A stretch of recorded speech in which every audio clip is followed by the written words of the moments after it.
Saudaraku yang kasih dalam nama Yesus, dalam Kisah 4 ayat 20 dikatakan, Kisah Rasul pasal 4 ayat 20, maka dikatakan bahwasanya mereka berani,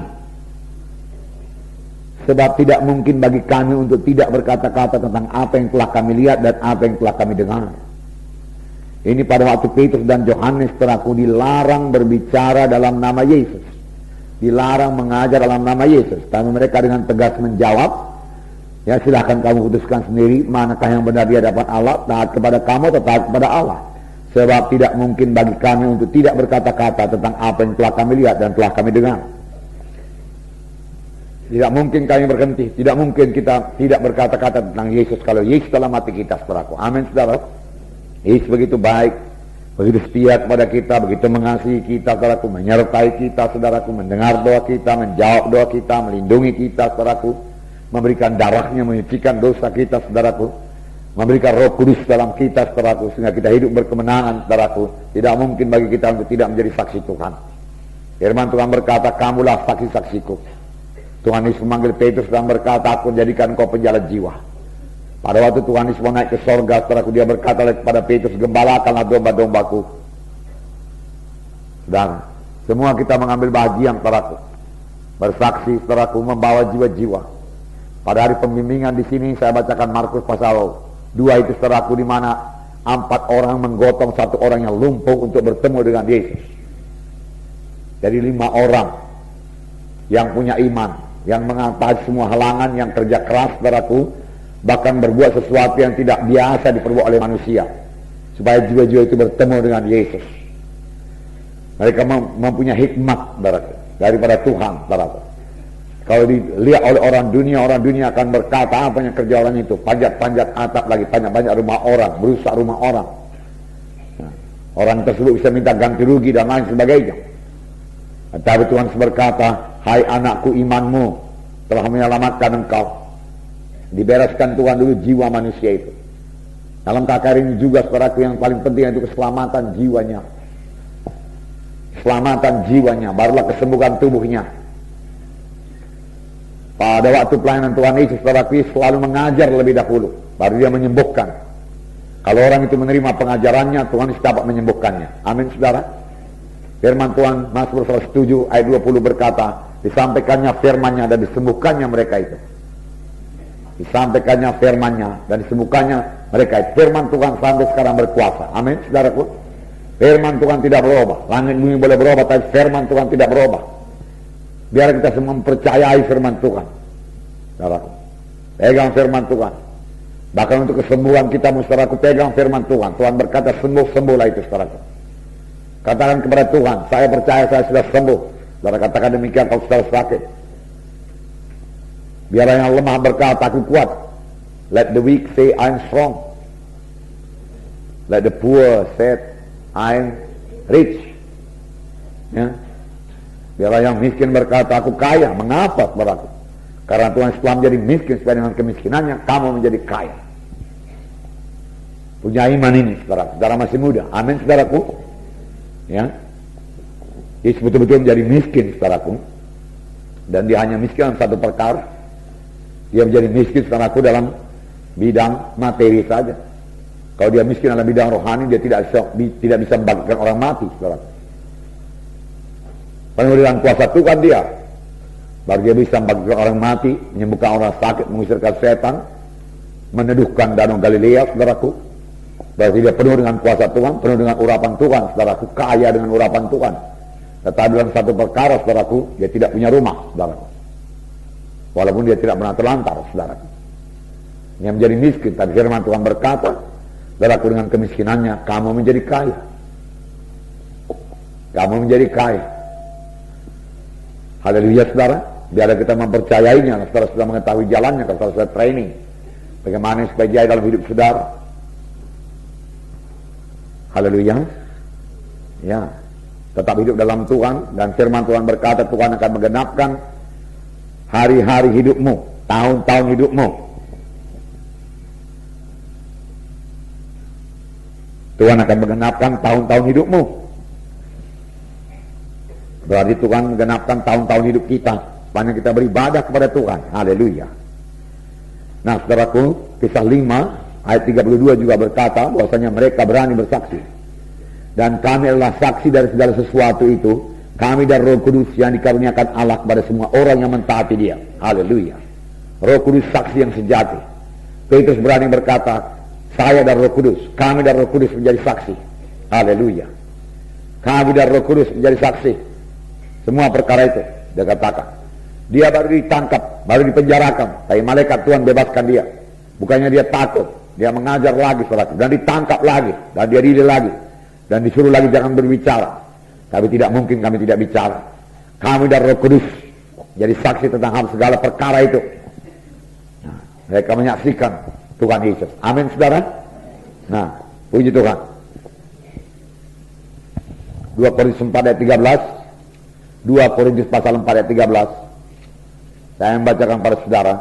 Sini dikatakan, namun karena kami memiliki roh iman yang sama, seperti ada tertulis, aku percaya, sebab itu aku berkata-kata, maka kami juga percaya, dan sebab itu kami juga berkata-kata. Aku percaya, sebab itu aku berkata-kata. Kami percaya, sebab itu kami berkata-kata. Saudaraku, karena saudara percaya, saudara harus berkata-kata. Tidak ada orang yang percaya yang bungkam, saudaraku. Amin. Saudara mau mempraktekkan iman saudara juga harus melalui kata-kata. Amin. Ya, tidak ada iman yang dipraktekkan tanpa kata-kata. Iman harus disertai dengan ucapan. Kita sudah belajar semuanya, betul? Ya, apa yang kita ucapkan saudaraku? Firman Tuhan kita ucapkan. Iman tidak bergantung pada perasaan, betul? Perasaan kita masih sakit saudaraku. Ya, tapi kita berkata, saya percaya oleh biluris saya sudah sembuh. Nah, saya percaya oleh biluris saya sudah sembuh. Amin. Ya, karena kita percaya kita berkata-kata. Kalau kita percaya Yesus kita berkata-kata dari hal Yesus. Kalau kita cinta kepada Yesus kita bicarakan Yesus. Amin saudara. Nah, puji Tuhan barak. Ini ada satu cerita yang panjang saudaraku. Yohanes 4. Mari kita baca bersama-sama. Ketika Tuhan Yesus mengetahui bahwa orang-orang Farisi telah mendengar bahwa ia memperoleh, teruskan.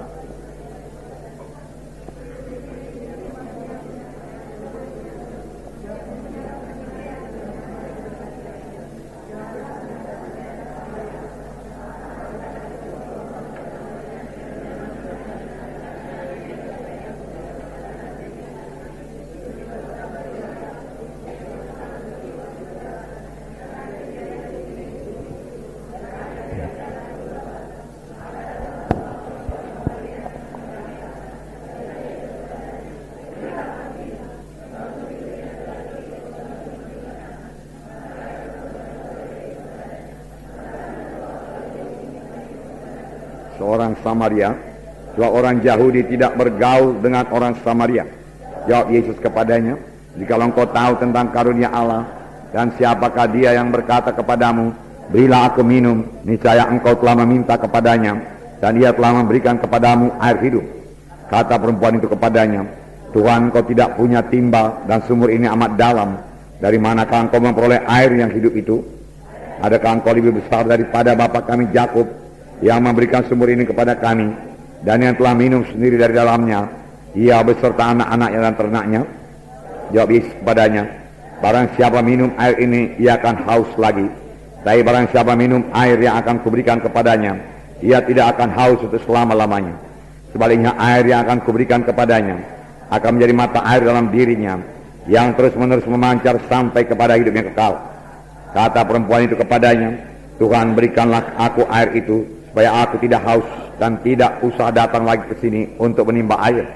Kata Yesus kepadanya, pergilah, panggillah suamimu dan datang ke sini. Kata perempuan itu, aku tidak mempunyai suami. Kata Yesus kepadanya, tepat katamu bahwa engkau tidak mempunyai suami, sebab engkau sudah mempunyai 5 suami dan yang ada sekarang padamu bukanlah suamimu. Dalam hal ini engkau berkata benar. Kata perempuan itu kepadanya, Tuhan, nyata sekarang kepada aku bahwa engkau seorang nabi. Nenek moyang kami, tetapi kamu katakan bahwa Yerusalem adalah tempat orang yang menyembah. Kata Yesus kepadanya, percayalah kepada aku, hai perempuan, saatnya akan tiba bahwa kamu akan menyembah Bapa bukan di gunung ini dan bukan juga di Yerusalem.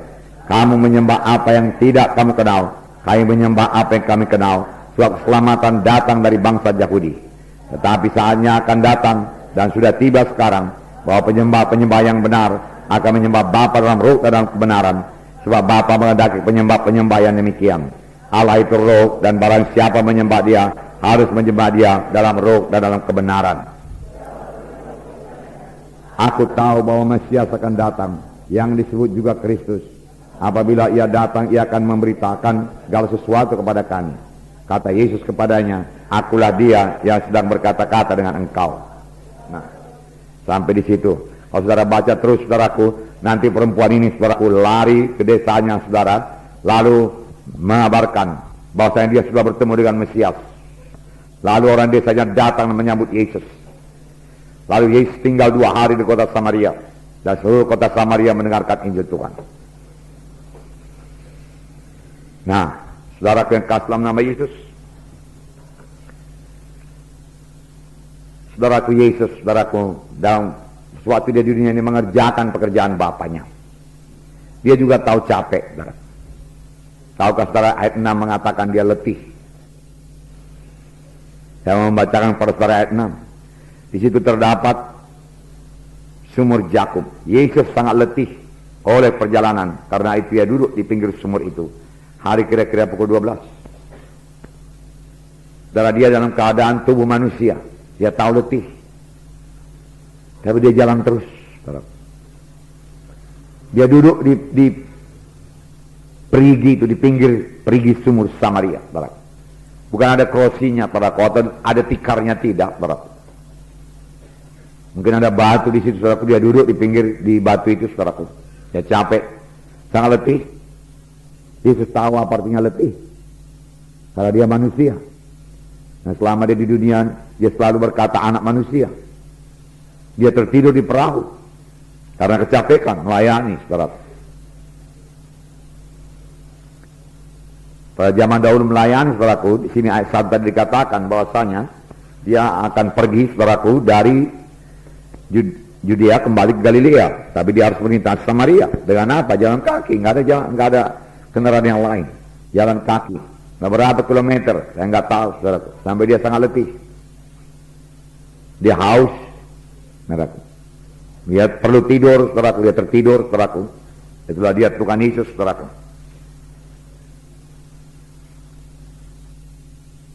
Dia juga merasa lapar. Firman Tuhan berkata, sudah dia puasa 40 hari 40 malam, dia merasa lapar. Dan setan menggoda. Jadi kala batu ini jadi roti. Nah, setan juga tahu kapan keadaan tubuh jasmani kita ini lemah. Setan mau mencoba mengalahkan kita.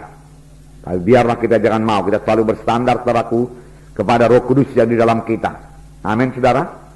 Ya. Kadang-kadang, saudaraku, kita merasa lapar atau tubuh kita lemah, saudaraku, membuat kita tidak berdoa. Saudaraku, tapi saudara, marilah kita berdoa, walaupun barangkali suara kita tidak begitu sekuat yang biasa, saudaraku. Tetapi kita bisa berdoa sungguh-sungguh, berdoa dalam roh Tuhan, maka hasilnya akan sama saja, saudaraku. Amin, saudara.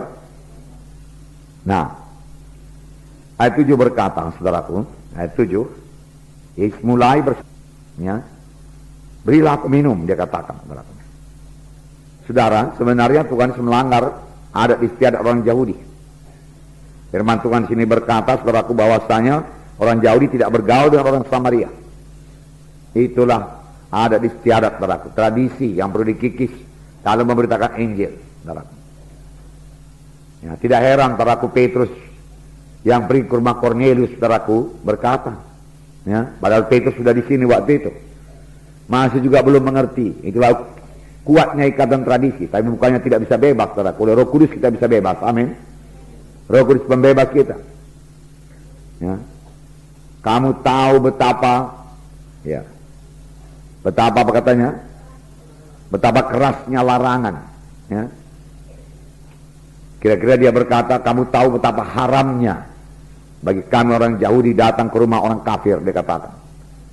Tapi Allah telah mengatakan kepadaku, bahwa jangan menyebut seorang pun najis. Sekarang apa yang kau mau? Dia katakan. Dan dia mau cepat-cepat keluar dari rumah itu, saudaraku. Ya, tapi Tuhan Yesus mengajari Petrus, saudaraku. Lalu Petrus mulai berkhotbah. Pada waktu Petrus mulai berkhotbah, Roh Kudus turun memenuhkan orang-orang kafir itu, saudara, Cornelius semua dan keluarganya semua. Mereka heran. Mereka pikir, saudara, Roh Kudus hanya bagi mereka. Tapi Roh Kudus, saudara, bagi orang kafir juga, bagi orang yang termasuk kita ini. Kita ini orang di luar Yahudi, saudara. Nyatanya Roh Kudus memenuhkan kita semua. Amin, saudara. Nah, biarlah kita tidak menyanyiakan kesempatan ini, saudaraku. Ya. Mulailah bersaksi karena Roh Kudus itu roh penyaksi adanya. Amin. Ya.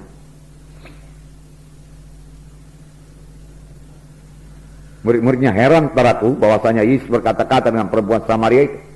Tetapi Yesus tahu, saudaraku, harga jiwa yang terhilang itu, saudaraku. Di sekeliling kita juga banyak jiwa yang terhilang. Kadang-kadang, saudaraku, kita malu bersaksi kepada mereka, saudaraku. Boleh jadi karena mereka kaya, pendidikannya tinggi, saudaraku, lalu kita tidak berani bersaksi kepadanya.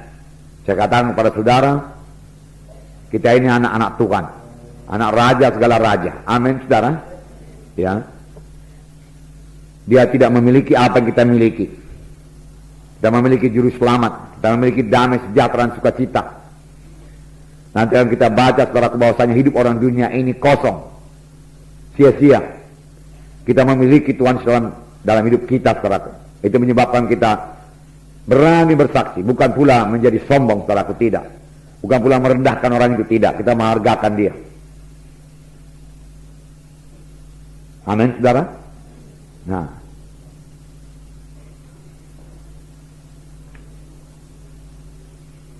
kemudian Tuhan, ya, perempuan ini berkata, masakan engkau seorang Yahudi minta minum kepadaku orang Samaria? Orang Yahudi tidak bergaul dengan orang Samaria. Jawab Yesus kepadanya, jikalau engkau tahu tentang karunia Allah, dan siapakah dia yang berkata kepadamu, berilah aku minum? Niscaya engkau telah meminta kepadanya, dan dia telah memberikan kepadamu air hidup. Jikalau engkau tahu karunia Allah, karunia Allah itu hidup yang kekal dalam Kristus Yesus Tuhan kita. Amin. Karena demikian Allah mengasihi dunia ini sehingga dikaruniakannya anaknya yang tunggal. Ya, barang siapa saja yang percaya kepadanya tidak binasa, melainkan beroleh hidup yang kekal. Karunia Allah. Dengan anugerah itu kami selamatkan oleh sebab iman. Dengan karunia itu kami selamatkan oleh sebab iman. Itu bukannya hal pekerjaanmu. Supaya jangan seorang memegahkan diri. Itu karunia Allah semata-mata. Upah dosa itu maut, tapi karunia Allah itu hidup yang kekal dalam Kristus Yesus Tuhan kita. Itulah dia karunia Allah. Aku datang supaya domba itu beroleh hidup. Amin. Hidup yang berkelimpahan. Itulah terjemahan yang benar. Dua kali perkataan hidup. Aku datang supaya domba itu beroleh hidup, hidup yang berkelimpahan. Saudara, ini janji Tuhan. Baik seperti saya katakan tadi, saudaraku, janji Tuhan mengenai berkat materi. Betul semua itu, saudaraku. Namun janji Tuhan mengenai kesembuhan, betul semua. Namun perlu saya katakan kepada saudara, semua janji-janji Tuhan ini menuntut bagian kita. Misalnya dalam buku Mazmur dikatakan ada orang-orang menjadi sakit karena perbuatan yang jahat. Kalau dia mau sembuh, dia harus bertobat. Amin, saudaraku. Bukan terus hidup dalam perbuatan jahat kemudian minta kesembuhan daripada Tuhan, tidak bisa. Dia mesti mengubahkan cara hidupnya lebih dahulu. Lalu Tuhan akan menyembuhkannya. Dia harus hidup dalam iman. Lalu kesembuhannya datang berangsur-angsur, sama sebagaimana iman. Kesembuhan dengan iman, saudaraku, perlu pengakuan iman, perlu tindakan iman, saudaraku. Oleh sebab itu perlu waktu. Amin, saudara. Kadang-kadang orang mau, saudaraku, cespleng saja, saudara. Mendadak, saudara. Kaya juga dia mau mendadak, saudara. Saudara, pelajaran Alkitab tidak mengatakan supaya kita menjadi mendadak kaya, tidak. Tapi firman Tuhan berkata, apa saja yang dipegangnya berhasil. Apa saja yang dikerjakannya beruntung. Jadi ada pekerjaan kita, ada yang kita pegang, saudara. Ada bagian kita. Dan Tuhan juga tidak memberkati kita, saudara, sepanjang kita masih hidup dalam dosa. Hidup kita harus sepadan dengan firman Tuhan, saudara. Lalu Tuhan akan mendengarkan doa kita dan menjawab doa kita. Kita dipanggil Tuhan bukan supaya menjadi kaya saja. Kalau itu saja yang kita kejar, maka kita orang yang paling malang. Tapi Tuhan datang mengubahkan hidup kita menjadi kejadian yang baru, menjadi hidup di dalam Tuhan Yesus, hidup surut dengan firman Tuhan, bergaul rapat dengan Tuhan, meninggalkan semua dosa, jadi terang, jadi garam. Tidak ada persoalan bagi Tuhan kalau kita, apalagi kita mematuhi Tuhan, taat kepada Tuhan, dalam hal persepuluhan, dalam hal memberi kepada Tuhan, maka tidak ada persoalan pada Tuhan untuk memberkati kita dengan berkat materi yang berlimpah-limpah. Amin, saudara. Firman Tuhan berkata, Yesus datang merusakkan pekerjaan setan. 1 Yohanes 3 ayat 8. Ya. Merusakkan pekerjaan setan. Salah satu pekerjaan setan membuat manusia ini sakit, membuat manusia ini miskin. Karena saudaraku, jika kita miskin, saudaraku, kita terbatas sekali dalam pelayanan kita, apalagi untuk membangun gereja, saudara. Paling tidak kita harus punya tempat kebaktian yang cukup. Amin, saudara. Walaupun tidak mewah.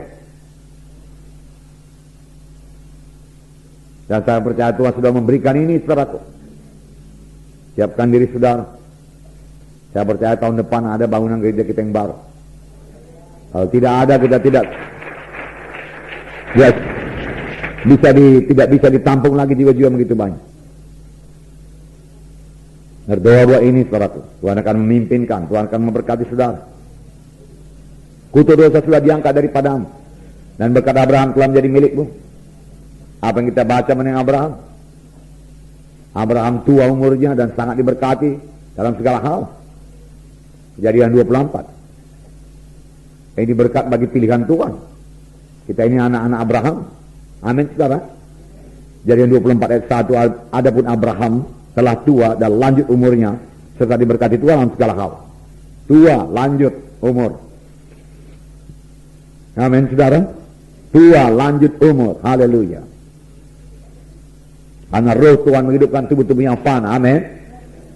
Kemudian, saudaraku, hambanya menyaksikan, ayat 34. Apa kata hambanya mengenai Abraham? Lalu berkatalah, ayat 38, lalu berkatalah ia, aku ini hamba Abraham. Ayat 35, Tuhan sangat memberkati tuanku itu, sehingga ia telah menjadi kaya. Tuhan telah memberikan kepadanya kambing, domba, lembu, sapi, emas dan perak, budak laki-laki dan perempuan, unta dan keledai. Kemudian ditambahnya, saudaraku, Sarah, istri tuanku itu sudah tua, telah melahirkan anak laki-laki bagi tuanku itu, dan seterusnya. Saudara, ini bukan berkat rohani. Kadang-kadang banyak orang kecil terlalu rohani. Berkat Abraham berkat rohani, dia katakan. Kalau gitu, ayat ini bisa dibaca. Tuhan memberikan kepadanya kambing rohani, domba rohani, lembu rohani, sapi rohani, emas rohani, perak rohani. Tidak, itu emas betul-betulan. Amin, saudara.